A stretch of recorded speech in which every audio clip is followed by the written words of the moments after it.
అక్కడ అనుకున్నాం స్పీకర్ అక్కడ మీరు మొత్తం ముందు కొట్టి పెట్టండి.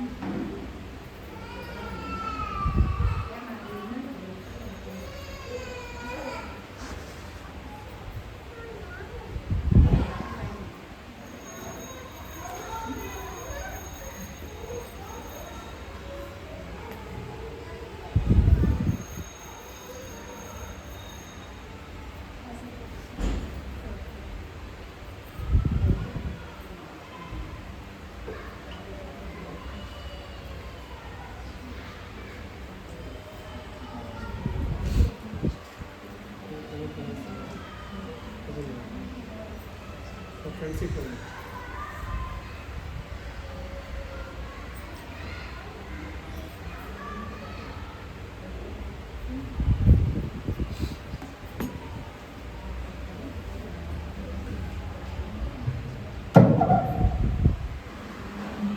ओम ज्ञानतिमिरान्धस्य ज्ञानाञ्जनशलाकया चक्षुः उन्मीलितं येन तस्मै श्रीगुरवे नमः। नमः ॐ विष्णुपादाय कृष्णप्रेष्ठाय भूतले श्रीमते भक्तिवेदान्त स्वामिनिति नामिने। नमस्ते सारस्वते देवे गौरवाणी प्रचारिणे निर्विशेषशून्यवादी पाश्चात्यदेशतारिणे। जय श्री कृष्ण चैतन्य प्रभु नित्यानंद श्री अद्वैता गदाधरा श्रीवासादि गौरभक्तवृंदा। हरे कृष्ण कृष्ण कृष्ण हरे हरे हरे राम राम राम हरे हरे। హరే కృష్ణ. అందరికీ ధన్యవాదాలు. మీకు విలువైన సమయాన్ని తీసుకుని వచ్చినందుకు. మనం పోయిన వారము ఏం చర్చించుకున్నాం అనుకున్నాం? బై మిస్టేక్ గుర్తుందా?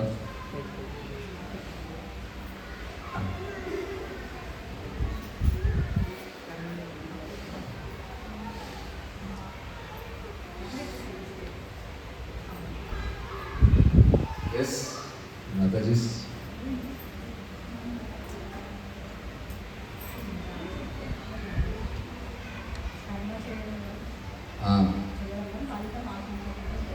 ఓకే. ఇంకా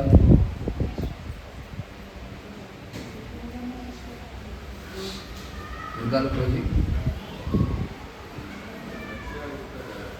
చెప్పండి. మైక్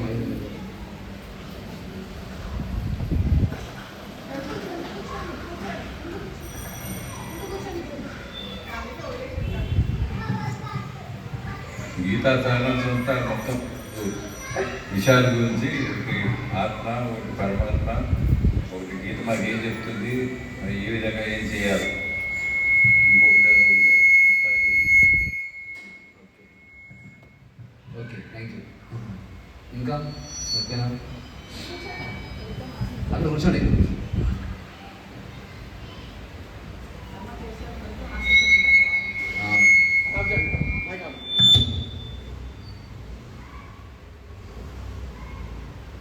మరి ఇంకే ఆసనం చేయాలి?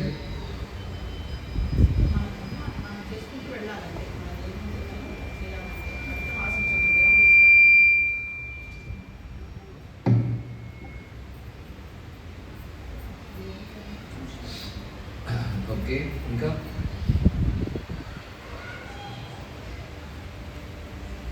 నిజంగా శ్లోకం నేర్చుకున్నారు. చాలా ముఖ్యమైన శ్లోకం చెప్పాను. कर्मण्येवाधिकारस्ते मा फलेषु कदाचन मा कर्मफलहेतुर्भूः मा ते संगोऽस्त्वकर्मणि. చాలా ముఖ్యమైన శ్లోకం అది. ఏమంటారంటే కర్మణ్యవాధికారస్తే అంటే మన యొక్క ధర్మం ఏంటంటే మన కర్తవ్యం చేయడం, మన అధికారము మన కర్తవ్యం చేయడం. మా ఫలేషు కదాచన, ఆ ఫలాలు కర్మ ఫలితం పైన మనకు ఎటువంటి అధికారం లేదు.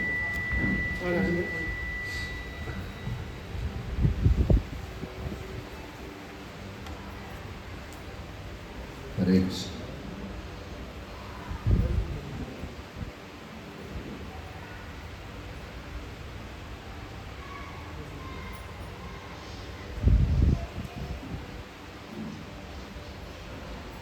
మన అధికారము కర్మం చేయడం వరకు మాత్రమే, మన ధర్మం చేయడం వరకు మాత్రమే. దాని యొక్క ఫలితం పైన మనకి ఎటువంటి అధికారం లేదు. మా కర్మఫల హేతువు, ఒకవేళ మంచి ఫలితం వస్తే ఆ కర్మ ఫలితం నా వల్లే వచ్చింది అని అనుకోకూడదు. మాతే సంగోస్త్వ కర్మని, అదేవిధంగా కర్మం చేయకుండా మన ధర్మం చేయకుండా ఉండకూడదు, చేస్తూ ఉండాలి. చాలా ముఖ్యమైన శ్లోకం అది, నేర్చుకోండి, అర్థం చేసుకోండి. నెక్స్ట్ 48 శ్లోకం, 48వ శ్లోకం, 48. అదలా చెప్పండి. యోగస్థ కురు కర్మాణి సంగం త్యక్త్వా ధనంజయ సిద్ధ్యా అసిద్ధ్యో సమో భూత్వా సమత్వం యోగ ఉచ్యతే. యోగస్థః కురు కర్మాణి సంగం త్యక్త్వా ధనంజయ సిద్ధ్యా సిద్ధ్యో సమో భూత్వా సమత్వం యోగ ఉచ్యతే. అనువాదం. ఓ అర్జున, జయము అపజయము పట్ల సమస్త ఆసక్తిని విడిచిపెట్టి సమత్వ భావనలో నీ విధి నిర్వహించు. అటువంటి సమత్వమే యోగం అని పిలువబడుతుంది. భాష్యం. యోగంలో పరివర్తించమని అర్జునులో కృష్ణుడు చెబుతున్నాడు. ఇక ఆ యోగం అంటే ఏంటి? నిరంతరము కలతపెట్టే ఇంద్రియాలను నిగ్రహించి మనస్సును పరబ్రహ్మంపై లగ్నం చేయడమే యోగం. ఇది పరబ్రహ్మం ఎవరు? పరబ్రహ్మము భగవంతుడే. సాక్షాత్తుగా అతడే యుద్ధం చేయమని చెప్తున్నాడు కనుక అర్జునుడికి యుద్ధ ఫలితాల్లో ఎటువంటి సంబంధం లేదు. లాభము లేదా జయము అనేవి కృష్ణుడికి సంబంధించిన విషయాలు. కృష్ణాదేశానుసారము పనిచేయమని మాత్రమే అర్జునుడికి ఉపదేశించబడింది. కృష్ణ ఆదేశాలనే నిజమైన యోగం. కృష్ణ ఆదేశ పాలనమే నిజమైన యోగం. కృష్ణ భక్తి భావన అని పిలువబడే విధానంలో ఇది ఆచరించబడుతుంది. కేవలము కృష్ణ భక్తి భావన ద్వారానే మనిషి స్వామ్య భావనను విడిచిపెట్టగలుగుతాడు. మనిషి కృష్ణదాసుడు లేదా కృష్ణదాసునికి దాసుడు కావాలి. కృష్ణ భక్తి భావనలో విధి నిర్వహణకు ఇది సరి అయిన మార్గము. అదే అతనికి యోగంలో పనిచేయడానికి తోడ్పడుతుంది. అర్జునుడు క్షత్రియుడు. అతడు నిజానికి వర్ణాశ్రమ ధర్మ విధానంలో నెలకొని ఉన్నాడు. వర్ణాశ్రమ ధర్మ పద్ధతిలో విష్ణు ప్రీతియే పూర్ణ లక్ష్యమని విష్ణు పురాణంలో చెప్పబడింది. స్వీయ సంతృప్తియే భౌతిక జగత్తులో నియమం. కానీ మనిషి తనను సంతృప్తి పరచుకోవడం కాక కృష్ణుని సంతృప్తిపరచాలి. శ్రీకృష్ణుని సంతృప్తి పరచనిది అతడు వర్ణాశ్రమ ధర్మ నియమాలను చక్కగా పాటించలేదు. కృష్ణుడు చెప్పినట్లుగా నడుచుకోమని అర్జునునికి పరోక్షంగా బోధించబడింది. యోగస్థ కురు కర్మాణి సంగం త్యక్త్వా ధనంజయ అసిద్ధ్యా అసిద్ధ్యో సమో భూత్వా సమత్వం యోగ ఉచ్యతే.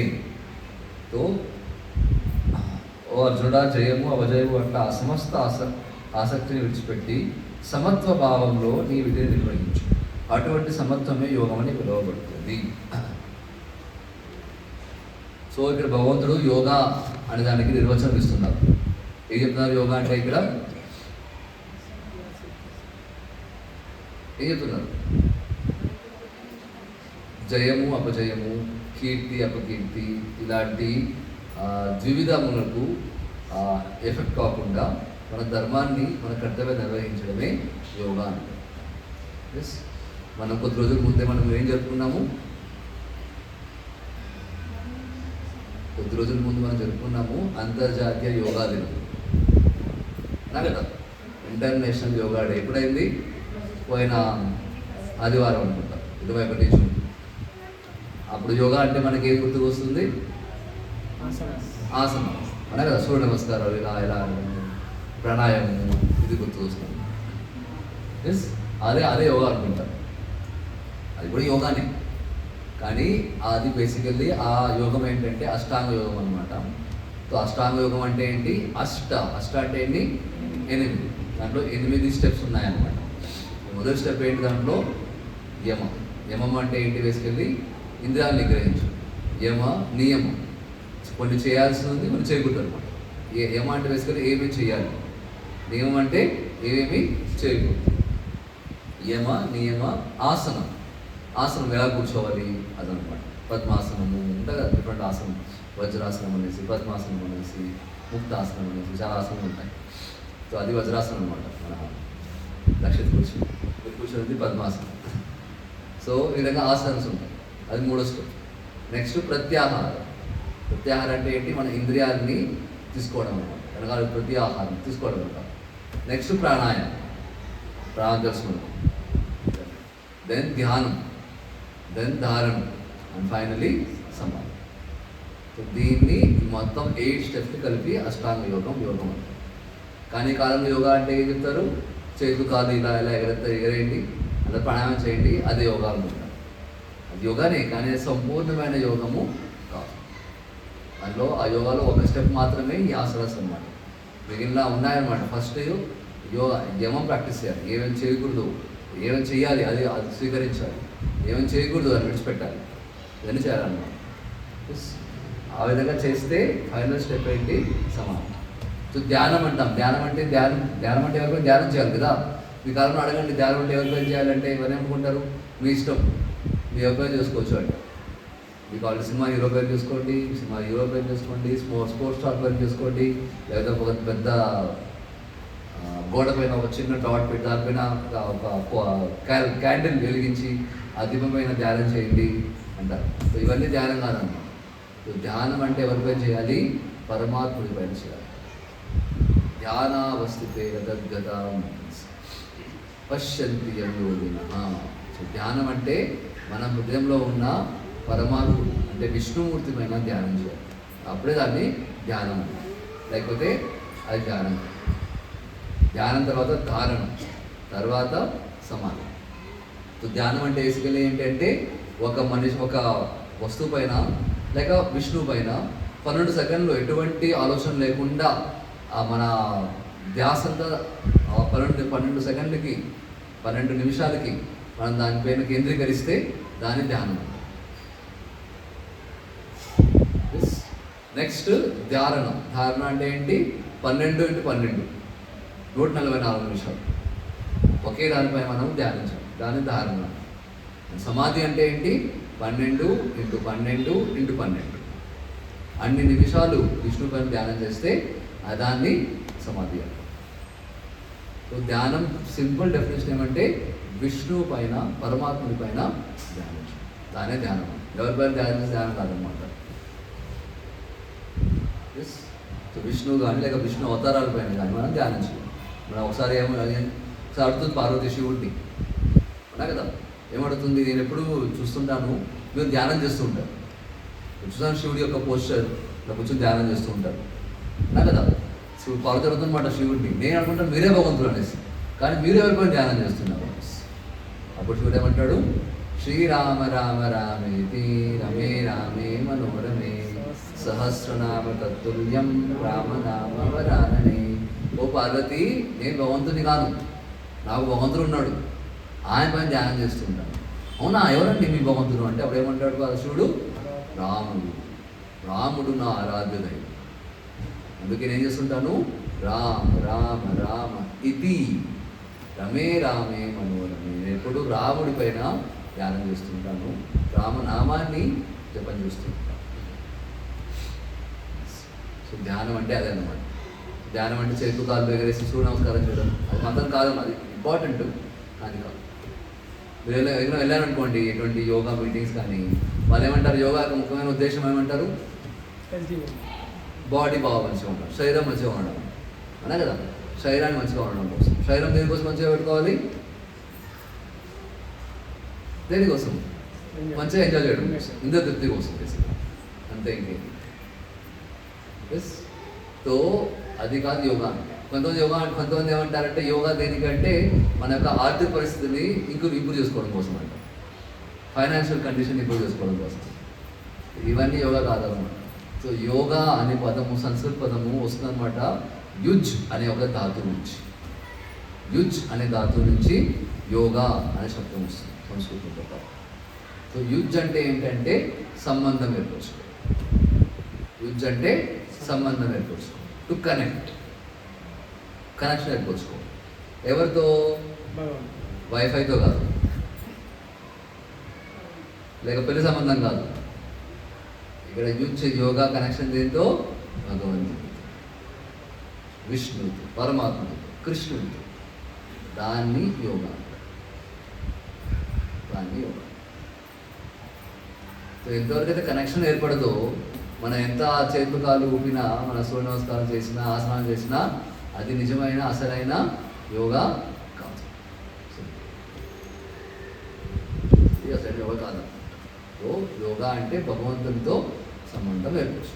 అందుకే భగవద్గీతలో భగవంతుడు 4 ప్రకార యోగా చెప్తారనమాట. 4 డిఫరెంట్ యోగాస్ చెప్తారు. ఏంటేంటది?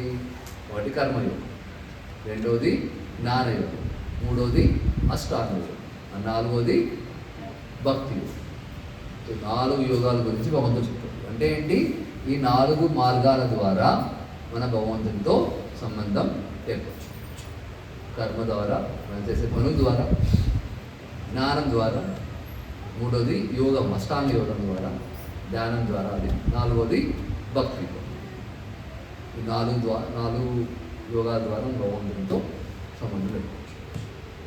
కానీ ఈ 4 యోగాల్లో చాలా చాలా సులభమైంది, ప్రాక్టికల్, అది భగవంతుడు కూడా ఎంకరేజ్ చేసేది ఏ యోగము అంటే భక్తి యోగం.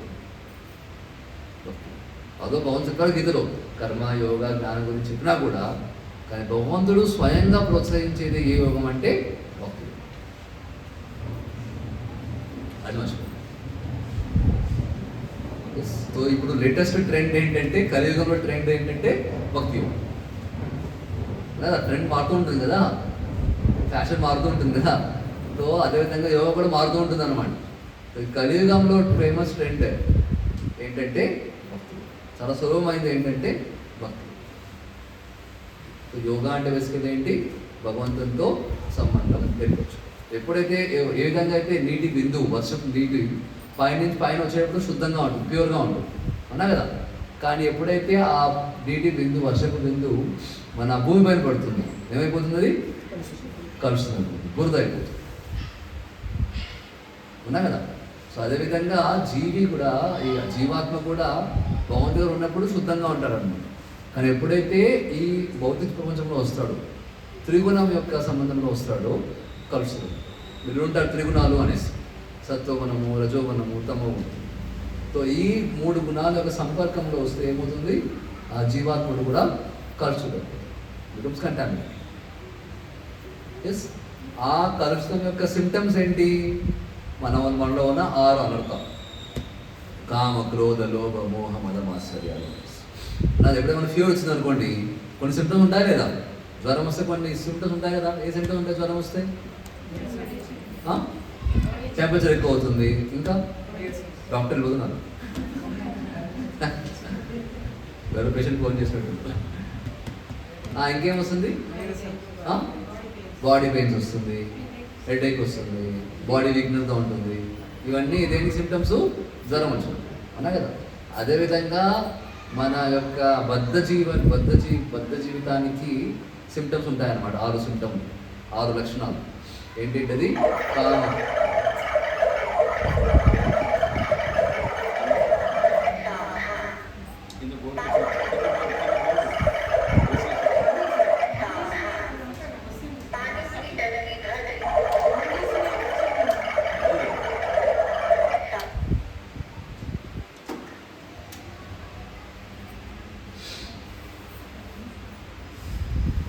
కామ, లక్షణాలు అనమాట. కామ, క్రోధ, లోభ, మోహ, మద, మాత్సర్యాలు అన్నా కదా. సో ఫీవర్ అనేది ఏంటంటే బేసికల్లీ బాడీకి ఈ విధంగా వార్నింగ్ ఇస్తుంది అనమాట. సావధానం, టంకి నిండిపోయింది అన్నా కదా. అది ఫీవర్ అంటే బేసికల్లీ బాడీ ఇండికేషన్ అనమాట, బాడీకి ఏదో హీట్ ఎక్కువైపోయింది అనేసి. అలా కదా, ఏదైనా మీరు కార్లో వెళ్తున్నారు, కార్ రేడియేటర్ వేడైపోతుంది, ఏమవుతుంది వల్ల కార్ అయిపోతుంది. మీరు ఎంత అన్ని జరిపినప్పుడు కదులుతుంది, అది కదులుతుంది. ఏం చేయాలి దాన్ని కొంచెం కూల్ చేయాలి. ఆ బాడీ ఇంజిన్, కార్ ఇంజిన్ కొంచెం కూల్ చేయాలి. ఎలా కూల్ చేయాలి? దాన్ని ఓపెన్ చేసి డిక్కీ అది ఉంటుంది ముందు, దాన్ని ఓపెన్ చేసి ఆ రేడియేటర్లో నీళ్ళు పోస్తే అది కొంచెం కూల్ అవుతుంది అనమాట. అప్పుడు కొంచెం మూవ్ అవుతుంది అన్నా కదా. అదేవిధంగా బాడీ కూడా హీట్ అయిపోతుంది అనమాట. బాడీ కూడా ఒక వెహికల్ లాగా అనమాట, ఒక మిషన్ లాగా హీట్ అయిపోతుంది. దాన్ని ఎంత కలిసి కదలదు అనమాట. దానికి ఏం చేయాలి? రెస్ట్ ఇవ్వాలి. రెస్ట్ ఇచ్చి దానికి కొంచెం చల్లని చన్నీళ్ళు పోయాలి అన్నా కదా. చన్నీళ్ళు పోయాలి, అందుకే మనం మొత్తాలు కొట్టుకున్నాం కదా, గుడ్డ పెట్టుకుంటారు. అప్పుడు వేడి నీళ్ళు తాకూడదు అప్పుడు, ఎందుకంటే ఆల్రెడీ బాడీ వేడెక్కిపోయింది. ఇంకా వేడి నీళ్ళు తాగితే ఏమవుతుంది? ఇంకా వేడెక్కువవుతుంది. వేడి నీళ్ళతో స్నానం చేస్తే ఏమవుతుంది? ఇంకా వేడెక్కువవుతుంది. అప్పుడు ఏం చేయాలి? చల్లనీళ్ళు చల్లనీళ్ళు అంటే మొత్తం చల్లనీళ్ళు కాదు, నార్మల్ వాటర్ తాగాలి, నార్మల్ నీళ్ళతో స్నానం చేయాలి, రెస్ట్ ఇవ్వాలి. అలా చేస్తే ఏమవుతుంది? బాడీ హీట్ తగ్గుతుంది. సో అదేవిధంగా ఈ జీవాత్మ ఈ 3 గుణాలు సమకూర్చినప్పుడు ఈ 6 గుణాలు లక్షణాలు అన్నమాట. ఈ 6 లక్షణాలు ఉంటాయి: కామ, క్రోధ, లోభం, మోహం, మదం, ఆశ్చర్యం. తో ఈ 6 ఈ డిజీజ్డ్ కండిషన్ని ఎలా మనము నయం చేయొచ్చు అంటే భగవంతునితో సంబంధం ఏర్పరచుకోవాలి. భగవంతునితో సంబంధం ఏర్పరచుకుంటే ఏమవుతుంది? ఈ జబ్బు, ఈ భౌతిక జీవితం అనే జబ్బు నయం అవుతుంది, లేకపోతే కష్టం. సో యోగా అంటే ఏంటి? బేసికల్లీ ఈ భౌతిక జబ్బుని నయం చేయడాన్ని యోగా. భౌతిక జబ్బుని నయం చేయడం ఎలా నయం చేస్తాం మనము? ఎలా క్యూర్ చేస్తాము? భగవంతునితో సంబంధం ఏర్పరచుకోవాలి. ఆ విధంగా మనము ఈ జబ్బుని మనము క్యూర్ చేస్తాం. సో భగవంతుడు మనం చెప్పుకున్న 6 లాస్ట్ వీక్ భగవంతుడు గీత యొక్క సారం ఏంటి అనేసి 5 ప్రశ్నలు చెప్పబడింది. మొదటి ప్రశ్న ఏంటి? మనం ఎవరు? రెండో ప్రశ్న భగవంతుడు ఎవరు? మూడోది భగవంతుడికి మనకి సంబంధం ఏంటి? 4వది మనిషి జన్మ యొక్క ముఖ్యమైన అసలైన పర్పస్, ఉద్దేశం ఏంటి? అండ్ లాస్ట్ ఆ ఉద్దేశాన్ని మనము ఎలా పొందవచ్చు. సో 5 ప్రశ్నల యొక్క సమాధానము గీతలో ఇవ్వబడింది అనమాట, భగవద్గీతలో. అండ్ ఈ ప్రశ్నలే భగవద్గీత యొక్క సారం. ఇది తెలుసుకున్నారనుకోండి, ఇవన్నీ తెలుసుకుంటాం. సో భగవంతుడు మన సంబంధం ఏంటి? భగవంతుడు మన పేరెంట్స్ లాగా అనమాట, మన మాస్టర్ లాగా, మన భగవంతునికి సేవకులు, పిల్లలు లాగా అనమాట. సో సంబంధం ఏర్పరచుకోండి బేసికల్ ఏంటి? నేను భగవంతుని యొక్క సంతానం, భగవంతుడు నా యొక్క తల్లిదండ్రులు, నేను భగవంతుడికి సేవ చేయాలి. ఏ విధంగా అయితే పిల్లలు తల్లిదండ్రులకు సేవ చేస్తారో ఆ విధంగా నేను భగవంతుడికి సేవ చేయాలి. ఆ సేవ చేస్తే నాకు ఆటోమేటిక్గా సంతోషము, ప్రశాంతము అన్ని దొరుకుతుంది. ఈ సంబంధం ఏర్పరచుకోవడమే యోగా. తో ఒకసారి మీరు రామాయణంలో ఆంజనేయ స్వామి వెళ్తారు లంకలో సీతమ్మని వెతకడం కోసం. వెతుకుతారు, కనుక్కుంటారు, మళ్ళీ రాముడి సందేశాన్ని ఇస్తారు. తర్వాత ఏమనుకుంటారు? ఎలా ఇంతవరకు అయిపోయింది, ఇద్దరం వచ్చాము, రాముడి కోసం కొంచెం ఎక్స్ట్రా సర్వీస్ చేద్దాము. చిన్న సర్వీస్ అయిపోయింది, కొంచెం ఎక్స్ట్రా సర్వీస్ చేద్దాం అనుకుంటారు. ఏం చేస్తారు అప్పుడు? ఫస్ట్ అశోక వాటిని మొత్తం ధ్వంసం చేస్తారు, అలా కదా. ధ్వంసం చేసి ఏం చేస్తారు? వాళ్ళ ఎదురుతో వస్తాడు, వాళ్ళ హనుమంతుడిని పట్టుకొని వెళ్తారు రావణుడి ముందు. అప్పుడు రాముడు అడుగుతాడు ఆంజనేయ స్వామి ముందు ముంచుకోబెట్టి, ఎవరు నువ్వు ఏ రాజ్యానికి రాజు, ఏ లోకానికి చక్రవర్తి, ఎవరు నువ్వు అని అడుగుతారు అనమాట.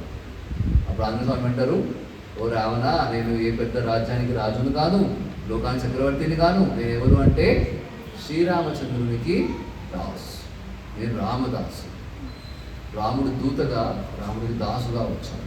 అదే నా పరిచయం, అదే నా ఇంట్రడక్షన్. సో అప్పుడు రాముడు అంటాడు, నువ్వు దాసువా రాముడికి? నేనేమో పెద్ద రాజేమో, మహారాజేమో, చక్రవర్తిని అనుకున్నాను, నువ్వు రాముడికి దాసువా అని చాలా చురుకుగా చెప్తాడు అనమాట. అప్పుడు ఆంజనేయుడు అంటాడు అనమాట రాముడితో, ఓ రావణ, నేను కేవలం రాముడికి మాత్రమే దాసును, నాకు ఒక్క మాస్టర్ మాత్రమే ఉన్నాడు, కానీ నువ్వు 6 మందికి దాసుడు. ఎంతమందికి? 6 మందికి దాసుడు. రాముడికి ఏమంటున్నాడు? నాకెవరు దాసు? నేనెవరు దాసుడు కాదు, నాకే అందరు దాసుడు. నేను దాసుని అనవసరం అన్నమాట.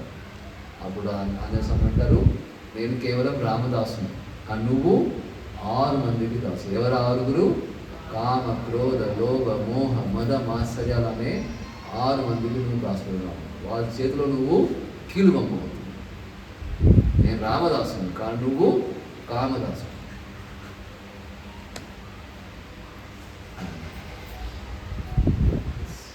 తో మనము భగవంతునికి దాసులు కాకపోతే మనలో ఉన్న చెడ్డ గుణాలకి, చెడ్డ అలవాట్లకి దాసులు. మనకి ఇంకో చాయిస్ లేదనమాట. మనం రాముడికి కానీ కృష్ణుడికి కానీ దాసులు అవుతాము, లేకపోతే చెడ్డ ఆలోచనలకి, చెడ్డ అలవాట్లు దాసులు అవుతాము. చాయిస్ ఉన్నా కదా. స్విచ్ అంటే ఏంటి? ఆన్ ఆర్ ఆఫ్, అంతే కదా. వదిలేకుండా ఉందా? ఏం లేదు, ఉన్నా కదా. సో అదేవిధంగా మనకి చాయిస్ అనమాట. Either become Krishna's servant or Maya's. మనం రాముడికి కృష్ణుడి దాసులు అవుతామా, లేక చెడ్డ గుణాలకి, చెడ్డ మనుషులకి, చెడ్డ అలవాట్లకి దాసులు అవుతామా? చాయిస్. యోగా అంటే ఏంటి? బేసికల్లీ ఈ చెడ్డ అలవాట్లు, చెడ్డ మనుషులకి దాస్యం చేస్తున్నాం మనము. దాన్ని తీసుకెళ్ళి మనము భగవంతునికి చేస్తే దాన్ని యోగా.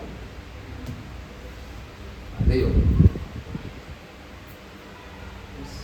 అదే అంటాడు భగవంతుడు కూడా, యోగస్థ కురు కర్మాని సంగం త్యక్త్వా ధనంజయ సిద్ధ్య అసిద్ధ్య సమోభూత్వా సమత్వం యోగ ఉచ్యతే. భగవంతుడు అంటున్నాడు, ఓ అర్జున, నీకు యుద్ధంలో కొన్నిసార్లు నువ్వు జయం పొందుతావు, కొన్నిసార్లు ఓడిపోతావు. ఇప్పుడు ఏం చేయాలి? సమత్వంగా ఉండాలి, ఈక్వల్గా ఉండాలి. విజయం వస్తే సంతోషం, ఎక్కువ నువ్వు ఎగరొద్దు. అండ్ పరాజయం పాలైతే ఎక్కువ నువ్వు కుంగిపో. బ్యాలెన్స్గా ఉంటుంది. ఎందుకంటే మెయిన్ బ్యాటిల్ ఇంకోటి ఉందన్నమాట, పెద్ద బ్యాటిల్. చిన్న యుద్ధం అనమాట, పెద్ద యుద్ధం ఒకటి ఉంది. సో యుద్ధంలో నువ్వు ఓడిపోతే నువ్వు డిస్కరేజ్ అయిపోవడం కానీ, గెలిచిపోతే ఎక్కువ ఓవర్ హైప్ అయిపోవడం కానీ,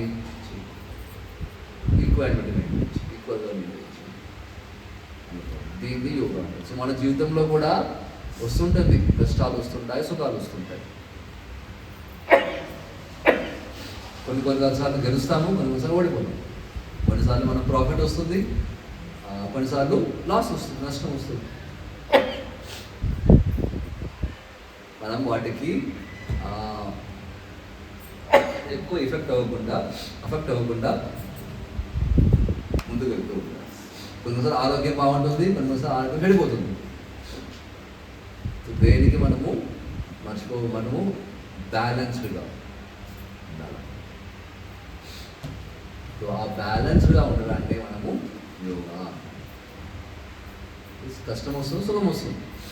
కానీ ఎలా మనం బ్యాలెన్స్గా ఉండగలుగుతాము? మనకి ఎంతవరకు అయితే హయ్యర్ పర్పస్ అనేది ఉంటుందో జీవితంలో, అప్పుడు దీన్ని మనం బ్యాలెన్స్గా ఉండగలం. ఒకవేళ హయ్యర్ పర్పస్ ఒక ఉచ్చమైన ఉద్దేశం అనేది ఉంటే, మనము ఇటువంటి చిన్న ఒడిదొడుకులకి మనం ఎక్కువ కృంగిపోవాలి, ఎక్కువ అఫెక్ట్. కానీ ఆ హయ్యర్ పర్పస్ అనేది జీవితంలో లేదనుకోండి, ఏమవుతుంది? చిన్న ప్రాబ్లం వచ్చినా సరే మనము డిస్టర్బ్ అయిపోతుంది.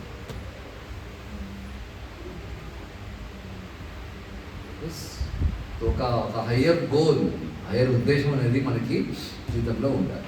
అప్పుడే మనము సమత్వంగా ఉండగలం, లేకపోతే కష్టం. చిన్న ఉదాహరణ ఇస్తాం. మీకు ఎవరు ఇంకో ఫోన్ కాల్ వచ్చింది, చెప్పారన్నమాట. ఎవరో ఇక్కడ నుంచి ఫర్ ఎగ్జాంపుల్ నాంపల్లి స్టేషన్ వరకు మీరు ఒక గంటలో మీరు వెళ్ళాలి. ఒక గంటలో వెళ్తే మీకు అక్కడ 1 కోటి రూపాయలు ఇస్తారు. నిజం అనుకోండి, విధంగా ఇస్తారనుకోండి, నిజం అనుకోండి. తో మీరు బయలుదేరారు, మీ కార్లోనో బైక్లోనో బయలుదేరితే ఏమైంది? మీ పర్స్ నుంచి ఒక 100 రూపాయలు కింద పడిపోయింది. 100 రూపాయలు కింద పడిపోయింది. మీరు ఎంతమంది మీ బండిని ఆపి 100 రూపాయల కోసం చుట్టూ కూర్చుంటారు? ఎంత చేస్తారు? ఎందుకు చేయరు? అక్కడ 1 కోటి రూపాయలు. అలా ముందుకు వెళ్ళాలి. కొంచెం అలా ముందుకు వెళ్తే మీకు దారిలో ఒక 5 రూపీస్ కూడా దొరికింది, దారిలో పడింది అనమాట. ఎంతమంది బండిని ఆపి దాన్ని ఎదుగుతూ తీసుకుంటూ ఉంటారు? ఎందుకు తీసుకోరు? అది 500 రూపీస్ నోట్. అక్కడ రేట్ ఉంది. అక్కడ ఎంత మిస్ అవుతారు? 1 కోటి రూపాయలు, ఎన్ని 500 రూపాయలు నోట్ ఉంది, ఎన్నో ఉంది అన్నా కదా. ఒకవేళ 1 కోటి రూపాయలు లేకపోతే మీకు కింద పట్టు 200 రూపీస్ చాలా ఇంపార్టెంట్ మీకు అన్నా కదా. 200 రూపీస్ పోయింది అని కూర్చొని ఎత్తుకుంటూ కూర్చుంటారు. ఆ 500 దొరికితే అదే 500 దొరికింది ఎత్తుకుంటూ కూర్చుంటారు. కానీ 1 కోటి రూపాయలు ఉంటే ఈ 200 రూపాయలు 500 రూపాయలు దాని ముందు ఏం లేదు. సో అర్థం ఏంటంటే మన జీవితంలో పరమ లక్ష్యం ఉండింది అనుకోండి, పరమోత్కృష్టమైన లక్ష్యం ఉండింది అనుకోండి, నేను భగవంతుని సాధించాలి, భగవంతుని పొందాలి, కృష్ణ భక్తిని సాధించాలి, ఒక పరమ ఉత్కృష్టమైన లక్ష్యం ఉంటే జీవితంలో చిన్న చిన్న ఒడిదుడుకులు వస్తుంటాయి. ఈ కష్టం వచ్చింది, ఆ నష్టం వచ్చింది, ఆ లాభం వచ్చింది, ఈ ప్రాఫిట్ వచ్చింది, సుఖం వచ్చింది, సంతోషం వచ్చింది, దాని ఎఫెక్ట్ ఎక్కువ అఫెక్ట్ అవుతుంది, ఎక్కువ దాంతో టైం వేస్ట్. కానీ అది లేకపోతే, ఆ పరమ ఉత్కృష్టమైన లక్ష్యం లేకపోతే చిన్న చిన్న కష్టాలు మనల్ని డిస్టర్బ్ చేస్తాయి, చిన్న చిన్న సుఖాలు కూడా మనల్ని డిస్ట్రాక్ట్ చేస్తాయి. సో అందుకే ఫస్ట్ మనము ఆ హయ్యర్ పర్పస్ని, పరమ ఉత్కృష్టమైన లక్ష్యాన్ని మనము ఫిక్స్ చేయాలి. ఈ మానవ జీవితంలో లక్ష్యం ఏంటి? నేను కృష్ణ భక్తుని అవ్వాలి, కృష్ణ భక్తుని సాధించాలి. ఇంతకన్నా గొప్పదంటూ ఏం లేదు. ఆ కృష్ణ భక్తి కన్నా గొప్ప లక్ష్యం అంటూ ఏం లేదు. దానికోసం నేను ఏమైనా సరే స్వీకరించడానికి తయారుగా ఉన్నాను.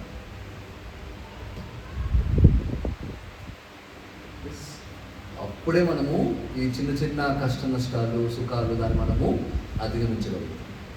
లేకపోతే కష్టం. ఇంకో ఉదాహరణ చెప్తాను. మీరు ఉంటారు శివాజీ మహారాజ్ అన్నా కదా, మీరు ఉంటారు. తో ఆ శివాజీ మహారాజ్ కోటకి ప్రతిరోజు ఒక పెరుగు అమ్మాయి వస్తుంది అనమాట. ఇంకో గ్రామం నుంచి వస్తుంది. ఇంకో గ్రామం నుంచి ప్రతిరోజు పొద్దున వస్తుంది, ఆ కోటకి వచ్చి అంతా తెచ్చిన పాలు, పెరుగు, నెయ్యి అన్నీ అమ్మేసి సాయంత్రము కోట తలుపులు వేసే ముందు వెళ్ళిపోవాలి. ఆమెకు చిన్న బిడ్డ ఉందన్నమాట, చాలా చిన్న, 1 సంవత్సరం అనమాట. ఇంకా ఇంట్లో ఎవరు లేరు, ఆమె చిన్న బిడ్డ. ఆ చిన్న బిడ్డ పక్కన ఎవరో వెళ్ళేసి వస్తే చూసుకుంటారు వచ్చినప్పుడు, లేకపోతే ఎవరు లేరు అనమాట చూడండి. తో ఈమె పొద్దున వచ్చి పెరుగు పాలు అమ్మేసి రాత్రి ఒకసారి కోట ద్వారం మూసేస్తే దాని తెలవనమాట నైట్, మరి నెక్స్ట్ డే మార్నింగ్ తెలుస్తుంది, అందులో వెళ్ళిపోవాలి. సో ఒకసారి ఏమైందంటే ఆ కోట నుంచి బయటకు వెళ్ళాలంటే ఒకటే దారి అనమాట, ఇంకో దారి ఏమంటే వెనకాల పెద్ద కొండ ఉంది, ఆ పర్వతం పై నుంచి దిగాలన్నమాట, చాలా కష్టం. సో ఏమేం చేస్తాం, రోజు వస్తుంది, ఆ పెరుగు పాలు అమ్మేసి సాయంత్రం అయ్యే లోపల కోట ద్వారం మూసేసి వెళ్ళిపోతుంది అనమాట. ఒకరోజు ఏమైందంటే ఆ పెరుగు పాలు అమ్ముతూ సమయం మర్చిపోయింది అనమాట, టైం చూసుకోలేదు. ఆ కోట ద్వారాలు డోర్స్ మూసేసి వెళ్ళి అడిగింది అనమాట సైనికులు, దయచేసి తెరవండి, ఆ చిన్న పిల్లవాడు ఉన్నాడు, బిడ్డను చూసుకోవాలనేసి. వాళ్ళు ఒప్పుకోరు. ఇంకో దారి ఏంటి, ఆ కొండ పైన దిగా, అది కూడా రాత్రి పూట వెళ్తుండే, అందరు మొబైల్ లేదా కాలం, మొబైల్ టార్చ్ లాంటివి. కానీ ఆమె యొక్క లక్ష్యం ఏంటి, బిడ్డను చూసుకోవాలి, బిడ్డకి ఎవరు లేదు, వెళ్ళాలి. అందువల్ల ఏం చేసింది, తెగించింది, ఆ కొండపైకి ఎక్కింది అనమాట. ఎక్కడం ఈజీనే, కానీ దిగడం ప్రాబ్లం ఏంటంటే, ఆ దిగడము స్లోప్ ఎలా ఉంటుందంటే ఇలా కాదనమాట, ఇలా ఉంటుంది, స్ట్రైట్గా ఉంటుంది, 85 degrees 80 degrees ఉంటుంది. ఆమె పేరు వచ్చి హిర్కని ఆమె పేరు. కానీ ఆమె లక్ష్యం ఎక్కడుంది, కొండ కాదు, ఇక్కడ బిడ్డ. తెగించిందనమాట, పాలు పెరుగు కంప తరపాలు పెట్టుకొని ఆ బిడ్డని లక్ష్యంగా పెట్టుకొని అడుగు దిగి కిందికి వెళ్ళిపోయి ఇంటికి మంచిగా చేరుకుంటుంది అనమాట. అండ్ నెక్స్ట్ డే అదే విధంగా వచ్చింది అనమాట, పాలు పెరుగు తీసుకుని వచ్చింది లోపలికి. అందరూ సైనికులకు షాక్ అనమాట, నువ్వు ఎలా బయటికి వెళ్ళావు అనేసి. ఎలా వెళ్ళావు నువ్వు, తలుపు దారాలు మూసేసాం మేము, ఇంకో దారి లేదు, ఎలా వెళ్ళావు బయటికి అనేసి. అన్నమాట నేను కొండెక్కి దిగాను. అప్పుడు వాళ్ళందరూ ఏం చేశారు, సైనికులు ఆమెను తీసుకెళ్లారు శివాజీ మహారాజ్ దగ్గరికి. ఆయన షాక్ అయ్యాడు అనమాట, శివాజీ మహారాజ్ షాక్ అయ్యాడు, ఎలా నువ్వు వెళ్ళావు అనేసి. ఒక ఆడదాని నువ్వు, మా సైనికులు వెళ్ళలేరు అక్కడ, ఎలా వెళ్ళగలరు కదా బిడ్డ అనే విషయం. ఆయన ఎంత అది తీసుకెళ్ళింది అనమాట, తీసుకెళ్ళాడు ఎక్కడి నుంచి దిగామనేసి ఆ పాయింట్ చూపిస్తున్నాడు, ఎక్కడ ఎగ్జాక్ట్లీ ఆ పాయింట్ దిగిందో ఆ పాయింట్ చూపిస్తున్నాడు.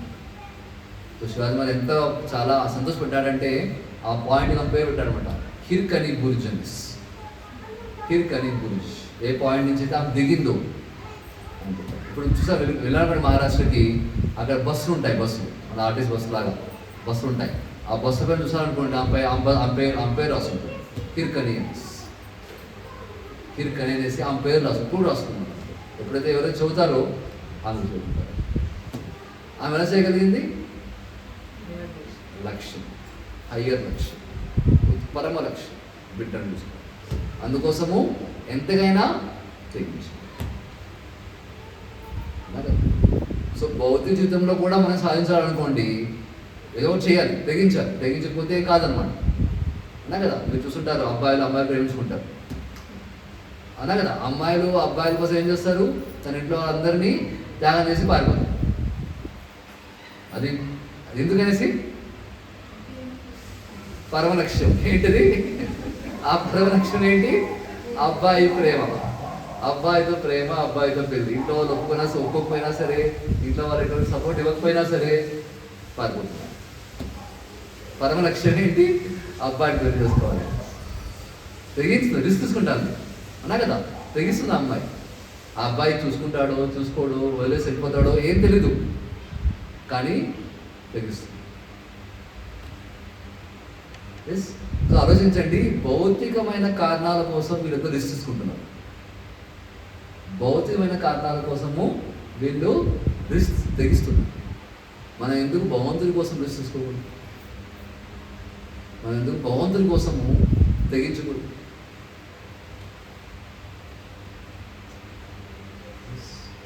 ఎప్పటివరకైతే మనము ఆ ఉత్కృష్టమైన ఉద్దేశము, భగవంతుడి ప్రేమ, భగవంతుడి భక్తి అనేది మనము నిర్ధారించము, అంతవరకు చిన్న చిన్న ప్రాబ్లమ్స్ మనం డిస్టర్బ్ చేస్తుంది భక్తి నుంచి. ఇది జపం ఎందుకు చేయలేదు? నా జలుబు వచ్చింది, నేను జపం చేయలేదు. ఇది భక్తి జపం ఎందుకు చేయలేదు? ఎందుకంటే రాత్రి లేట్ అయిపోయింది, ఇంట్లో ఈరోజు బంధువులు వచ్చారు, వాళ్ళు ముచ్చట్లు చెప్పుకుంటూ కూర్చున్నాను, భక్తి జపం చేయలేదు. క్లాస్కి ఎందుకు రాలేదు? బయట వర్షం వస్తాను, అందులో రాలేదు అన్నా కదా. ఈరోజు క్లాస్కి ఎందుకు రాలేదు? ఈరోజు నా ఫేవరెట్ సినిమా వచ్చింది, రాలేదు. చిన్న చిన్న కారణాల వల్ల ఏం చేస్తాము? భక్తిని పక్కన పెడతాం. ఎందుకని భక్తిని పక్కన పెడుతున్నాం మనము? ఎందుకనేసి ఆ పరమ లక్ష్యం వరకు కాలేదు.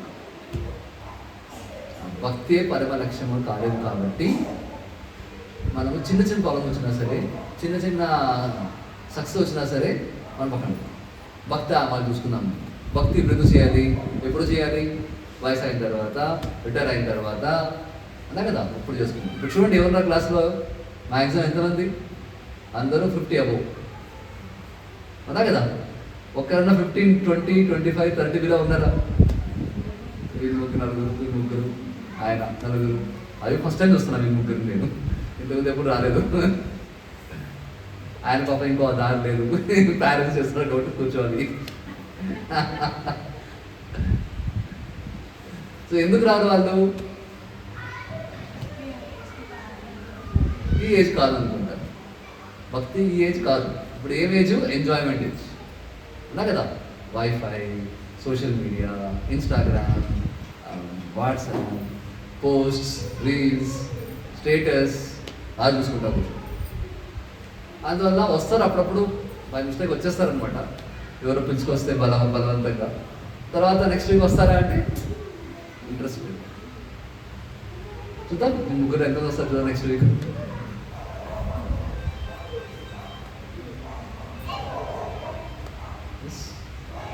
అండ్ ఓకే, రిటర్న్ వాళ్ళు వస్తారంటే వాళ్ళు రారు. ఓకే, వీళ్ళది పిల్లలు ఎంజాయ్ చేసుకోవాలనుకుని వాళ్ళు రారు. పెద్దవాళ్ళు వస్తారంటే వాళ్ళు రారు అనమాట. ప్రతిరోజు ప్రతి వారం కొత్త వాళ్ళు చూస్తూ ఉంటారు. కొన్నిసార్లు వస్తారు, కొన్నిసార్లు రారు అనమాట. వాళ్ళు ఎందుకు రారు? వాళ్ళకి ఎందుకు ప్రాబ్లమ్స్.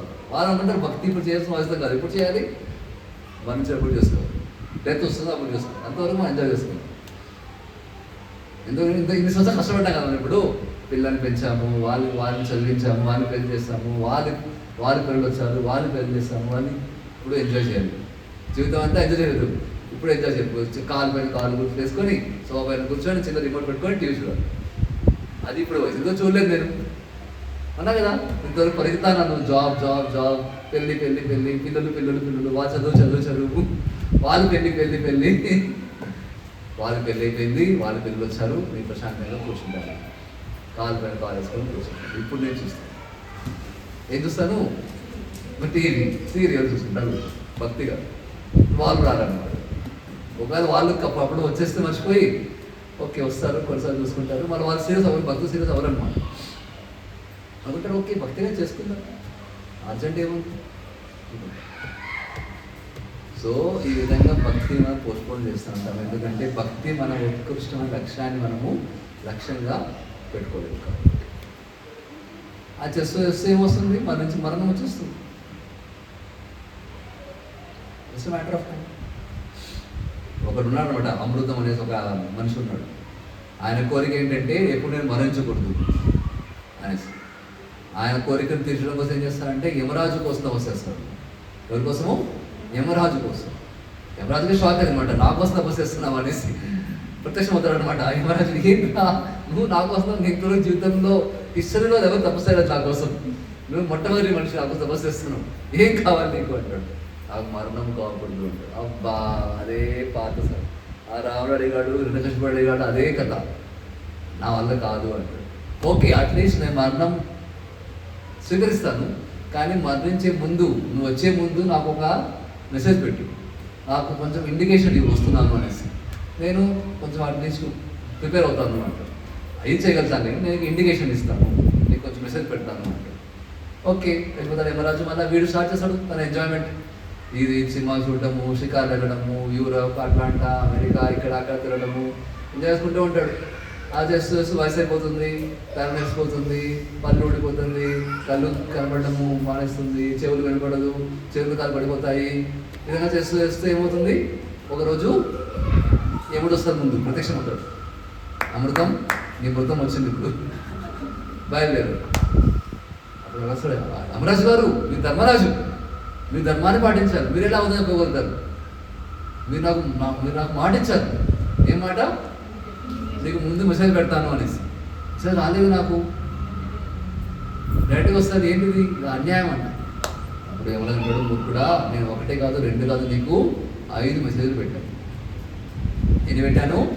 5 మెసేజ్లు పెట్టాను. అది నువ్వు చూసుకున్నావు కూడా, తెలుసుకున్నావు కూడా, కానీ దానికోసము దాన్ని నువ్వు పక్కన పెట్టేస్తావు, దాన్ని నువ్వు సీరియస్ తీసుకోలేదు. 5 మెసేజ్లా ఎక్కడండి, వాట్సాప్ చూడండి, చూపించండి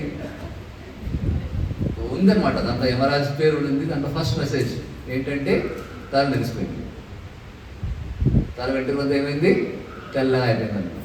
అది ఫస్ట్ మెసేజ్. కానీ నువ్వేం చేస్తావు, దానికోసము షాప్కి వెళ్ళి డై వేసుకున్నావు. అది నా తప్ప. అది ఫస్ట్ మెసేజ్ ఏంటి, తల మెరిసిపోయింది, అది ఫస్ట్ పాయింట్. సెకండ్ ఏమైంది, కళ్ళు కనెక్షన్ తగ్గిపోయింది. కానీ నువ్వేం చేసుకున్నావు, అద్దాలు వేసుకున్నావు, టీవీ చూడటం కోసము, మొబైల్ చూడటం కోసము వేసుకున్నావు. కానీ నువ్వు మళ్ళీ స్కిప్ చేసావు.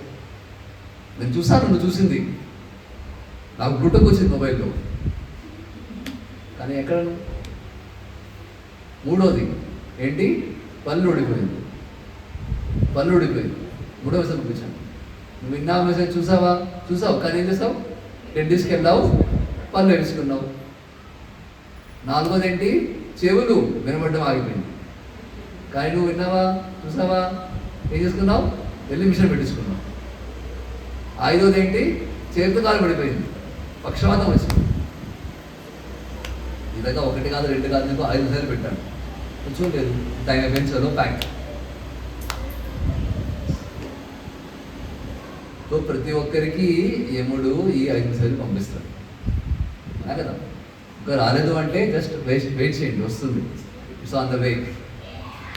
వచ్చేసింది అంటే చూసుకోండి, ఇంకా ఆల్రెడీ మనం దగ్గరకు వస్తున్నాము, యమరాజు మన దగ్గరకు వస్తున్నామని అర్థం. మనం భక్తి సీరియస్ తీసుకోకపోతే ఎవడు వచ్చిన మృతి వచ్చిన తర్వాత తొందరగా వచ్చేసి మృతి ఏంటి, ఈ పని ఉంది నాకు, ఆ పని ఉంది, వాళ్ళకి పే చేయాలి, వీళ్ళకి పే చేయాలి, ఈ పని ఉంది, ఆ బ్యాంక్ అకౌంట్ ఉంది, చూసుకోవాలి, ప్రాఫిట్ డబుల్ చేయాలి అంటే యముడు ఎవరి కోసము ఆగడు. Time and tide wait for none. Time and tide waits for none. English ఉందా? ఇంగ్లీష్లో ఉందంటే as sure as death. As sure as death. So కాబట్టి మనకి ఎడ్యుకేషన్ వచ్చింది, ఇప్పుడు కూడా మనకు సక్సెస్ చూసుకోలేదు అనుకోండి, కరెక్ట్, ఇంకెవరేం చేయగలరు. మళ్ళా పునరపి జననం పునరపి మరణం పునరపి జనని జఠరే శయనం దేహ సంసారే బహుదుస్తారే కృపయా పారే పాహి మురారే. మళ్ళా పునరపి జనం వల్ల జన్మించాలి, మళ్ళీ మన స్కూల్కి వెళ్తాం, మళ్ళీ A for apple, B for ball, ఆ ఫార్ అమ్మ, ఆ ఫార్ ఆవు, చెట్టి చిలకమ్మ, అమ్మ పుట్టిందా, ఏమో చందమామ రావే, జావిల్దిరా, baa baa, black sheep, how many bags of food you have, twinkle twinkle little star అందరూ నేర్చుకుంటారు. మళ్ళీ వెళ్తాం మ్యాథమెటిక్స్, అలా 1 + 1 2, 2 + 1 3, 1 × 1 = 2, 2 × 1 = 2 అది నేర్చుకుంటాం. మళ్ళీ ఆల్జీబ్రా, క్యాలిక్యులస్, ట్రిగ్నామెట్రీ ఇవన్నీ నేర్చుకుంటాం. అలా జీవితం అనేది రంగులు రావటం లాగా అనమాట, రంగులు రావటం. ఎస్, మన జీవితం మొదలవుతుంది, పైకి వెళ్తాము, మళ్ళీ కింద వస్తాం, మళ్ళీ మరణిస్తాం, మళ్ళా జన్మిస్తాము, మళ్ళీ పైకి మనం ఒక స్థితికి వెళ్తాము, మళ్ళా తిరుగుతూ ఉంటాం. పునరపి జననం పునరపి జనని జఠరేషం. ప్రతి ఒక్కరికి ప్రకృతి ఇటువంటి ఇండికేషన్స్, మెసేజెస్, నోటిఫికేషన్స్ వస్తుంది. మనం సీరియస్ చేసుకొని మన జీవితంలో మనం సీరియస్ అయ్యామనుకోండి భక్తిలో, మనం ముందుకు వెళ్ళచ్చు. అప్పుడు మన భక్తుల ముందుకెళ్ళి మన భక్తిని తీవ్రంగా చేస్తే అప్పుడు మన దగ్గరికి యముడు రాడు అనమాట. యముడు రా, విష్ణుదూతలు వస్తారు, వైకుంఠం నుంచి విష్ణుదూతలు వస్తారు, మనల్ని వైకుంఠాలు తీసుకెళ్తారు. లేకపోతే సో దీన్నే యోగా అంటారు. యోగా అంటే భగవంతునితో సంబంధం ఏర్పరచుకోవడం, ఆ సంబంధం ప్రకారం మన జీవితాన్ని మార్చడం, దాన్ని యోగా. సో మనం ఎప్పుడైతే కష్టాలకి దుఃఖాలకి మనం కృంగిపోము అంటే మనకు ఉత్కృష్టమైన ఉద్దేశం ఉండాలి. ఆ ₹1,00,00,000 అంటే 100 రూపాయలు, 500 రూపాయలు మనం ఎక్కువ డిస్టర్బ్ చేయాలి. ఎస్, ఆ ₹1,00,00,000 లేకపోతే చిన్న కష్టం వచ్చిందా మనము డిస్కరేజ్ అయిపోతాం, చిన్న సంతోషం వచ్చిందా చాలా పొంగిపోతాం, కష్టం అయిపోతూ ఉంటాం. ఆ పరమోత్కృష్టమైన ఉద్దేశం, కృష్ణ భక్తి, కృష్ణుడి సాంగత్యం, అది మనము జీవితం యొక్క ఉద్దేశంగా పెట్టుకుంటే మనము ముందుకెళ్ళచ్చు. లేకపోతే అది యోగా కాదు, దాన్ని భోగా అంటారు. ఇది భగవంతుడు ఈ శ్లోకంలో. Hare Krishna. Any questions, doubts ఎవరికైనా?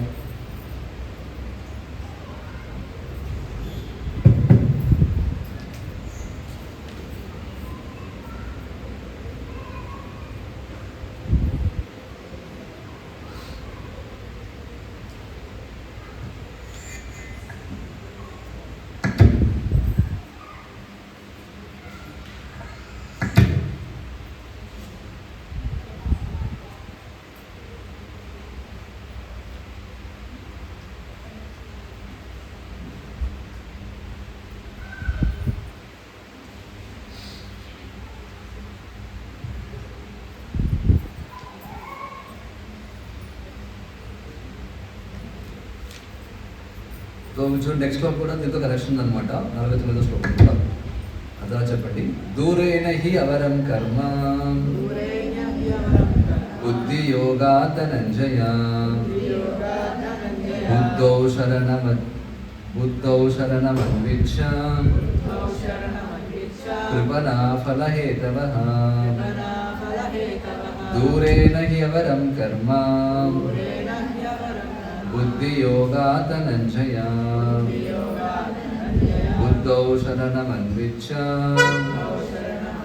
కృపణా ఫలహేతవః. ఓ ధనంజయ, భక్తియోగం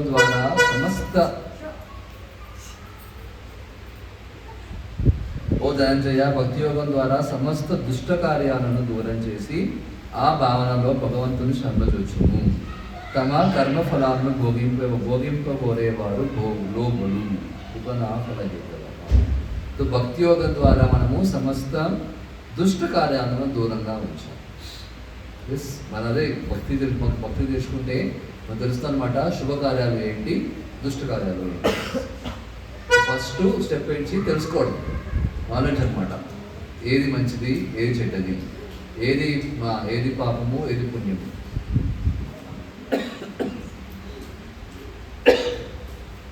మొదటి పెట్టేది తెలుసుకోవడం. నెక్స్ట్ ఏం చేయాలి తెలుసుకున్న తర్వాత దాన్ని మనము పాటించాలి. సో మనము అర్థం చేసుకుంటే క్లాస్కి వచ్చే ముఖ్యమైన ఉద్దేశం ఏంటంటే ఫస్ట్ తెలుసుకోవడం. తెలుసుకొని ఏం చేయాలి, మర్చిపోవాలి. ఈ చెవిలో వినేసి ఈ చెవిలో వదిలేసారు అంతే. ఈ క్లాస్ అంతా దేనికోసము 1 గంట మాత్రమే అన్నమాట. ఈ క్లాస్ బయట వెళ్ళిపోతే, ప్రశాంత్ చూసుకుని బయట వెళ్ళిపోతే క్లాస్కి నాకు సంబంధం లేదు, ఏం లేదనమాట. మళ్ళీ నెక్స్ట్ వారం వచ్చి అడిగితే ఏం చేసుకున్నాం క్లాస్ అంటే అవి తలగొట్టుకుంటాం. ఏం చెప్పుకున్నాం క్లాస్లో, ఏమైంది అది తలగొట్టుకుంటాం. ఎందుకంటే మనం దాన్ని రివర్స్ చేస్తాయి కదా. సీరియల్ చూడండి, లాస్ట్ 1 సంవత్సరం సీరియల్స్ గుర్తుంటుంది అనమాట. అది మాత్రం గుర్తుంటుంది చాలా. ఏ సినిమాలో ఎప్పుడో మనం చూస్తుంటాం 40 సంవత్సరాల ముందు, ఆ సినిమా పేరు వింటేనే ఆ పాటలన్నీ గుర్తుకొస్తాయి అన్నా కదా. అదంతా బాగా గుర్తుంటుంది అనమాట. కానీ భగవంతుని ముందు చెప్పాలంటే మాత్రం నెక్స్ట్ అడిగితే ఏమో చెప్పాడు, ఏమో గుర్తు రావట్లేదు. కానీ క్లాస్ చాలా బాగుండింది, బాగా నవ్వుకున్నాం, క్లాస్ బాగా ఎంజాయ్ చేస్తాం. కానీ క్లాస్ ఏం చెప్తున్నాడు అది మాత్రం గుర్తు రాదనమాట. సో ఫస్ట్ వచ్చి ఏంటి అంటే మనం ఫస్ట్ తెలుసుకుంటాం. తెలుసుకొని ఏం చేయాలి, మన ఇంటికి వెళ్ళి దాన్ని పాటించాలి. అప్పుడే మనము క్లాస్కి వచ్చినానికి ఫలితం పొందుతాం. లేకపోతే క్లాస్ వచ్చి ఈ చెవిలో వినేసి ఆ చెవిలో వదిలేస్తే ఏం ప్రయోజనం ఉండదు అనమాట. ఏదో కొంచెం పుణ్యం వస్తుంది ఇక్కడికి అంతే. కానీ మనం నిజంగా భక్తుల ముందుకు వెళ్ళాలంటే అది మనము పాటించాలి, దాన్ని అప్లై చేయాల్సి ఉంటుంది. అప్పుడే మనకి దాని యొక్క నిజమైన లాభం దొరుకుతుంది. సో క్లాస్కు రండి ఓన్లీ వినడం కోసం మాత్రమే కాదు, దాన్ని పాటించడం కోసం. ఏదో ఎవరేమో అనుకుంటారు అని రాకండి. రండి దేనికోసము, మీకోసం, మా కోసం రాకండి, మీకోసం రండి. మీ జీవితాన్ని మార్చాలి అనే ఉద్దేశంతో రండి. అప్పుడే మార్క్స్. నేర్చుకోండి, ఏమైనా డౌట్స్ ఉంటే ప్రశ్నలు అడగండి, తెలుసుకోండి. తెలుసుకొని ఏం చేయాలి, వెళ్ళి పాటించండి, జీవితంలో పాటించండి. దెన్ పాటిన తర్వాత దాన్ని మీరే అనుభవించుకుంటారు మీ జీవితంలో, ఎలా ఈ భక్తి నా జీవితాన్ని మార్చింది అని అంటారు. యూట్యూబ్ వీడియో చూసినప్పుడు అనుకోండి, ఆఫ్టర్ ఎవ్రీ యూట్యూబ్ వీడియో అంటారనమాట లైక్, షేర్, సబ్స్క్రైబ్ అన్నా కదా. మీరు వీడియో నచ్చితే లైక్ చేయండి, షేర్ చేయండి, సబ్స్క్రైబ్ చేయండి అంట అన్నా కదా. ఇది కూడా అంతే అనమాట. మీ క్లాస్ నచ్చితే లైక్ చేయండి, షేర్ చేయండి, సబ్స్క్రైబ్ చేయండి. ఇది ఉల్టా అనమాట. ఫస్ట్ సబ్స్క్రైబ్ చేసుకోండి. మీరు సబ్స్క్రైబ్ అంటే ఏంటి, బేసికల్లీ జీవితంలో పాటించండి. ఫస్ట్ ఫాలో, అప్పుడు ఫాలో చేస్తే ఏమవుతుంది, మీరు లైక్ చేస్తారనమాట. లైక్ చేస్తే ఏం చేయాలి, నెక్స్ట్ షేర్ చేయాలనుకుంటారు కదా. మీరు మనం లైక్ చేయము, షేర్ చేయము, సబ్స్క్రైబ్ చేయమంటే వచ్చి కూర్చుంటాము అంతే. ఏదో విన్నామా అంటే క్లాస్ నెంబర్ పెరగదు, ఏమో మన జీవితం మారదు అనమాట. అలా కాకూడదు అనమాట. సో దీన్ని సబ్స్క్రైబ్ చేయండి ఫస్ట్. సబ్స్క్రైబ్ అంటే ఏంటి, విన్న దాన్ని మీరు జీవితంలో పాటించండి, ఇంప్లిమెంట్ చేయండి. పాటిస్తే అప్పుడు మీ జీవితంలో మార్పు వస్తుంది. మార్పు వస్తే అప్పుడు అర్థమవుతుందన్నమాట ఎంత బాగుంది ప్రాసెస్ అని. అప్పుడు మళ్ళీ వెళ్ళి మీరు చెప్తానమాట, అరే నేను వెళ్ళాను క్లాసెస్కి, నా జీవితం మారింది, నువ్వు కూడా రా, నీ జీవితంలో మారుతుంది అని. అప్పుడు షేర్ చేస్తాను. సబ్స్క్రైబ్ చేసుకోండి, don't just come and sit. వచ్చి కూర్చొని విని అర్థం చేసుకొని పాటించండి. Then like, then share. Okay, అదే అంటారు బాగుంది ఇక్కడ. ఏదైతే భక్తికి ప్రతికూలమైన పనులు ఉంటాయో దాన్ని దూరంగా ఉంచండి. దూరేనహి అవరం కర్మ. భక్తికి ప్రతికూలమైన విషయాలని, వస్తువుల్ని, మనుషుల్ని మనము దూరంగా ఉంచాలి. అండ్ భక్తికి అనుకూలమైన వస్తువుల్ని, పరిస్థితుల్ని, విషయాలని మనము దగ్గరగా మన జీవితంలో ఆహ్వానించాలి. దానికి ఏం అవసరం అంటే బుద్ధి అవసరం. ఆ బుద్ధి ఎక్కడి నుంచి వస్తుంది, బుద్ధి ఎక్కడి నుంచి వస్తుంది, ఈ క్లాస్కి రావడం వల్ల వస్తుంది. మన క్లాసెస్కి వస్తే మనకి అప్పుడు అర్థమవుతుంది అనమాట. జ్ఞానం వస్తుంది, బుద్ధి వస్తుంది. లేకపోతే రాదు. లేకపోతే మనం ఏం చేస్తుంటాం, సీరియల్లో కూర్చొని ఆ బుద్ధి తీసుకుంటా ఉంటాం. భౌతికమైన బుద్ధి వస్తుంది. సో ఇక్కడ వచ్చేది దేనికోసం అంటే ఆ బుద్ధి, ఆ జ్ఞానం కోసం. ఆ ఆ బుద్ధి జ్ఞానం ఫస్ట్ స్టెప్ అనమాట. వస్తే ఏమవుతుంది, దాన్ని మనం తెలుసుకుంటాం అన్నమాట, ఏం చేయాలి, ఏం చేయకూడదు, ఏం తప్పు, ఏం కరెక్ట్. నెక్స్ట్ స్టెప్ వచ్చి దాన్ని మనము పాటించాలి. ఆ విధంగా చేస్తే మనం జీవితంలో భక్తిలో ముందుకు వెళ్తాం. అదే అంటారు నెక్స్ట్ ఒక కూడా, బుద్ధియుక్తో మహాబాహో.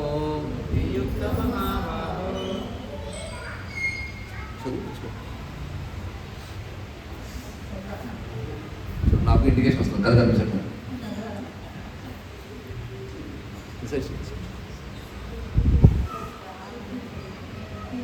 50 years.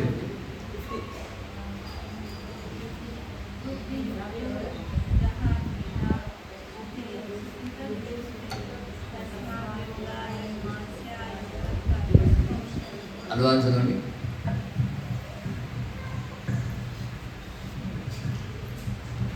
Translation by Shri Prabhupada కీ జై. భక్తి యోగమునందు నియుక్తుడైన వాడు ఈ జన్మము అందే శుభ అశుభ ఫలితముల నుండి ముక్తుడగును. కనుక కర్మ ఎందని నేర్పు అయినటువంటి ఈ యోగము కొరకు యత్నించు. సో అది భక్తియుక్తంలో నిమగ్నమైన వ్యక్తి ఈ జన్మలోనే శుభ ఫలములు అశుభ ఫలముల నుంచి ముక్తుడు అవుతాడు. సో కంక్లూజన్ ఏమంటే బేసికల్లీ ఆ భక్తి, కృష్ణ భక్తిని మనం పరమోత్కృష్టమైన ఉద్దేశంగా మన జీవితంలో మనము నిర్ణయించాం. అది నిర్ణయిస్తేనే మన జీవితంలో వచ్చే చిన్న చిన్న కష్టాలు సుఖాలు మన దాన్ని ఎక్కువ డిస్టర్బ్ అవ్వకుండా లేక డిస్ట్రాక్ట్ అవ్వకుండా మనం ముందుకు వెళ్తాం. మీరు వింటారు, మన ఇస్కాన్ యొక్క సంస్థాపకాచార్యులు శిల ప్రభుపాద అన్నమాట. ఆయన పేరు వచ్చి శిల ప్రభుపాద అనేసి. ఆయన గురుగారు ఆయనకి ఆజ్ఞ ఇచ్చారు. ఏం ఆజ్ఞ అంటే, ఈ గీతా సందేశాన్ని నువ్వు ఇంగ్లీష్ లాంగ్వేజ్లో, ఆంగ్ల భాషలో ప్రపంచం మొత్తం నువ్వు ప్రచారం చేయాలి. ఏం చేయాలి? గీతా సందేశాన్ని, భగవద్గీత సనాతన ధర్మాన్ని ఆంగ్ల భాషలో మొత్తం ప్రపంచంలోనే ప్రచారం చేయాలి.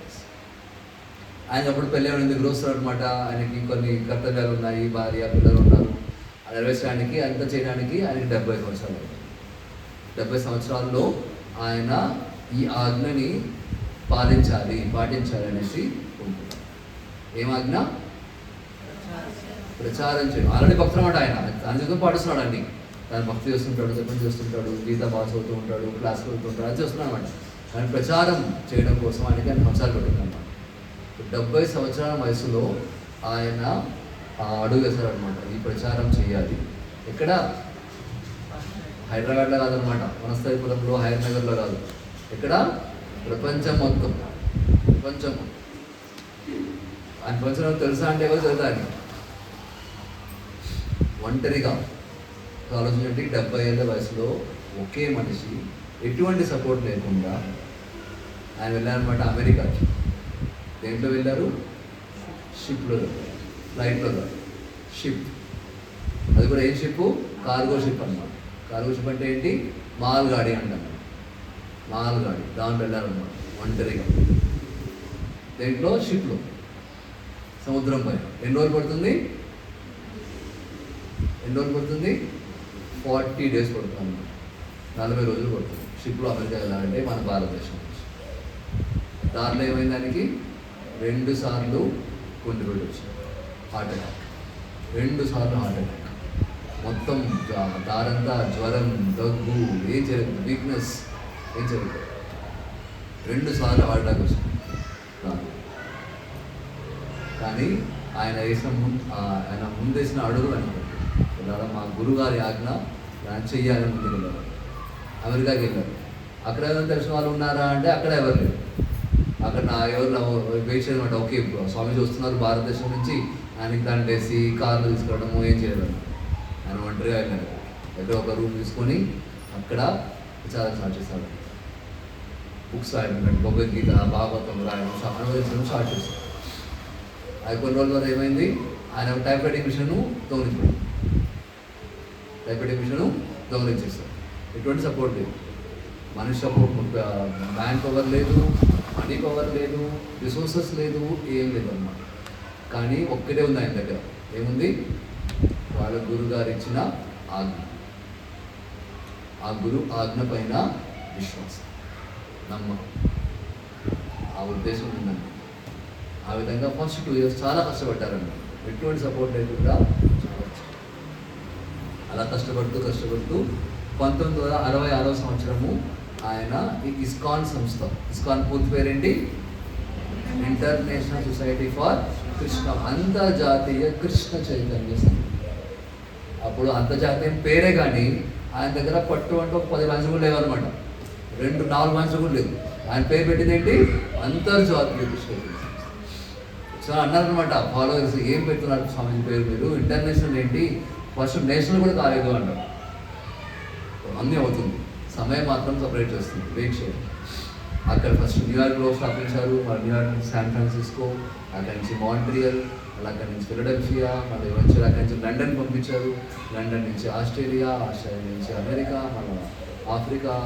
ఈ విధంగా 70 ఏళ్ళ వయసు తర్వాత ఒంటరిగా ఆయన 14 సార్లు 14 సార్లు సంవత్సరం మొత్తం తిరిగారనమాట. 70 ఏళ్ళ వయసు తర్వాత 11 సంవత్సరాలు.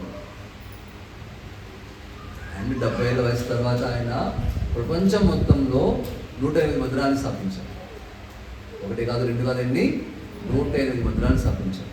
రాధాకృష్ణ మందిరం, కృష్ణ మందిరం. దాంతోపాటు ఈ భగవద్గీత, భాగవతాన్ని మన వివిధ భాషల్లో అనువదించింది. ఒక్క మనిషి ఎలా చేయగలడు ఆయన?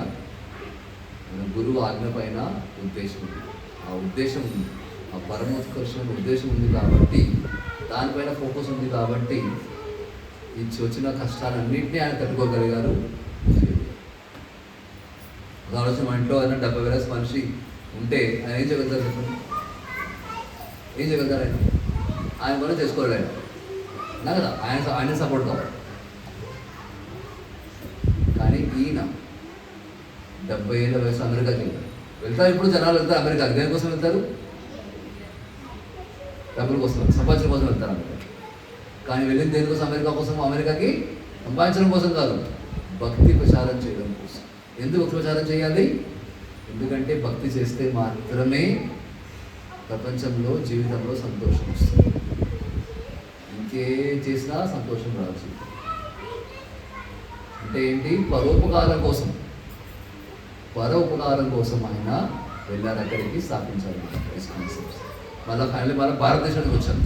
72-73లో వచ్చారు. మళ్ళీ వచ్చి దక్షిణ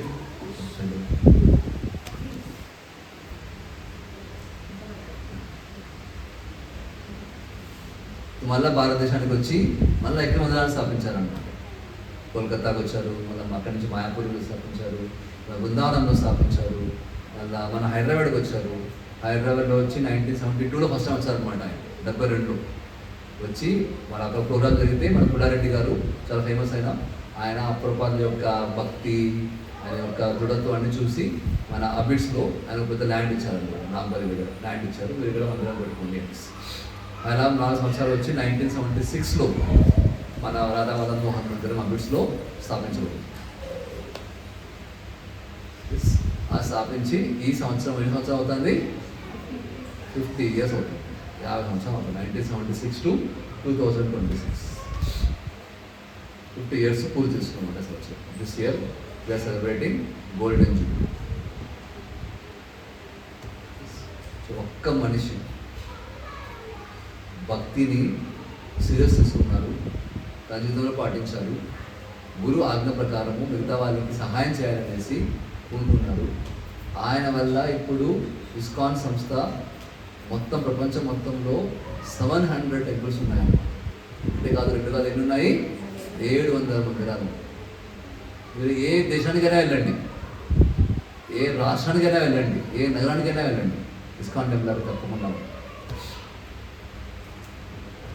ఎవరైతే భారతదేశం వదిలి అక్కడికి వెళ్తారో, అమెరికాకి, లండన్కి, వాళ్ళు వెళ్ళే టెంపుల్, మోస్ట్ టెంపుల్ ఏంటంటే ఇస్కాన్ టెంపుల్. మొత్తం ప్రపంచం మొత్తంలోనే ఈ భగవద్గీత, ప్రభుపాద వారు రాసిన భగవద్గీత మోస్ట్ సోల్డ్ భగవద్గీత అనమాట. ఇప్పటి వరకు కొన్ని ఆల్మోస్ట్ 80-100 కోట్ల భగవద్గీత సోల్డ్.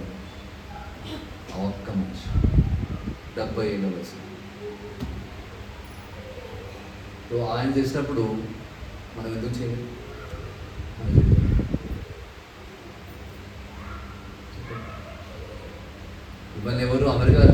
ప్రచారం చేయమని ఎవరు చెప్పలేదు. మొత్తం ఈ ఈ గీతా సందేశాన్ని తీసుకొని మొత్తం ప్రపంచం మొత్తం ప్రచారం చేయండి ఎవరు చెప్పట్లేదు ఇక్కడ. అట్లీస్ట్ మీ జీవితం మార్చండి. ఫస్ట్ మీ జీవితాన్ని మార్చండి, మీ కుటుంబంలో ఉన్న మెంబర్ జీవితాన్ని మార్చండి, ఇరుగు పొరుగుల జీవితాన్ని మార్చండి. అది చేస్తే పెద్ద గొప్ప అనమాట.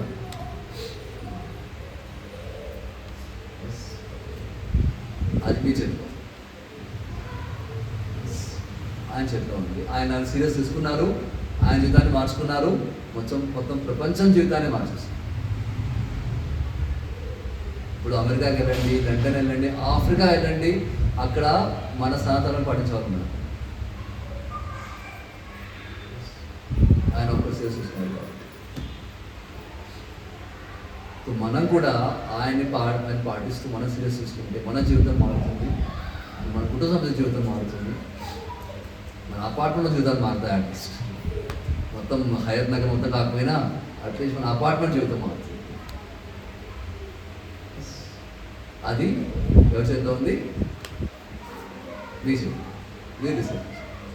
ఇక్కడ వచ్చి ఒక ఏమంటారు దాన్ని ఎంటర్టైన్మెంట్ కూర్చొని వినేసి వెళ్ళిపోతారు. ఓకే ఏదో టైంపాస్ చేయాలి, ఇట్లా టీవీలో సీరియల్స్ బోరింగ్ అవుతుంది రోజు, అట్లీస్ట్ ఇక్కడ ఇంకో సీరియల్ జరుగుతుంది, వచ్చి కూర్చొని ఒక నవ్వేసి కొంచెం ఈ చెవిలో వినేసి ఆ చెవిలో వినేసి మర్చిపోతాము. లేక దీన్ని మన జీవితంలో సీరియస్గా తీసుకొని పాటిస్తాము. అది చెప్పడం మా ధర్మం, వినడము పాటించడము. హరే కృష్ణ.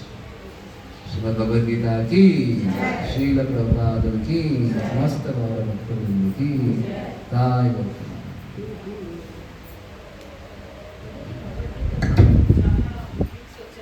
చాలా ప్రింట్స్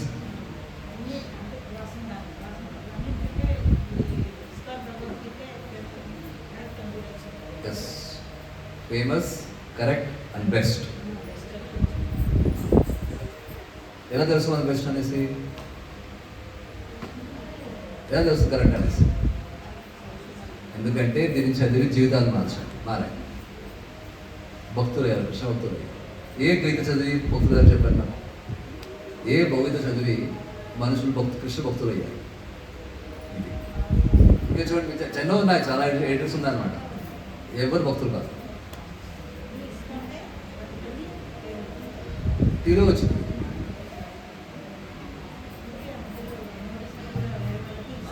ఇస్కాన్ చేస్తుంది. రష్యన్ ప్రధానమంత్రి వచ్చారు, ఆయనకి ఇదే ఇచ్చారు.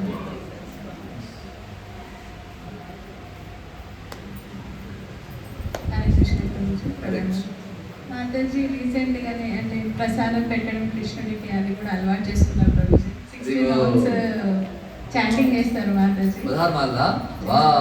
ఎప్పటి నుంచో చేస్తున్నారు. రీసెంట్గా మొన్న ఏకాదశి నుంచి ప్రసాదం ఆఫర్ చేయడం కూడా స్టార్ట్ చేశారు ప్రభుజీ.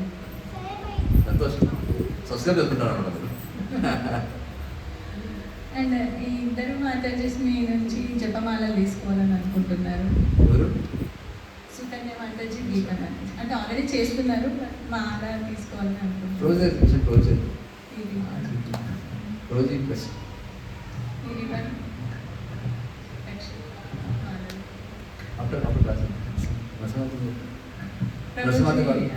బాబు చేస్తాడంట ఈ రోజు. బాబు వాళ్ళ మమ్మీని అందుకే సతాయిస్తున్నాడు, నేను చేస్తాను అని. మైక్ పేరేంటి?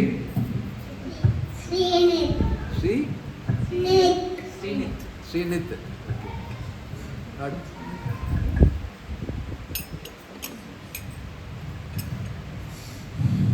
సాక్షి. హరే కృష్ణ కృష్ణ కృష్ణ హరే హరే, హరే రామ రామ రామ హరే హరే. నమస్తే నరసింహాయ ప్రహ్లాదాయ సాకేతే హిరణ్యాకాశే పూర్వక్షః శీలకాంతానతా లాతే.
నమామి చాలు చాలు జయ సింహ శ్రీ నరసింహ చైతన్య ముక్క పద్మ ముక్క లక్ష్మణే భగవాన్ కి జై.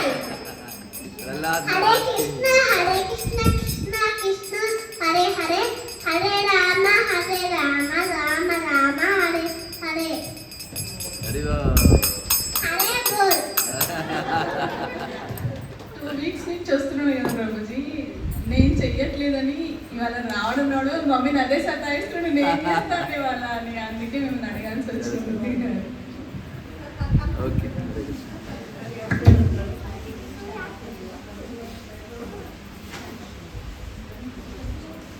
We'll thank Broji by one time only chanting Hare Krishna mantra.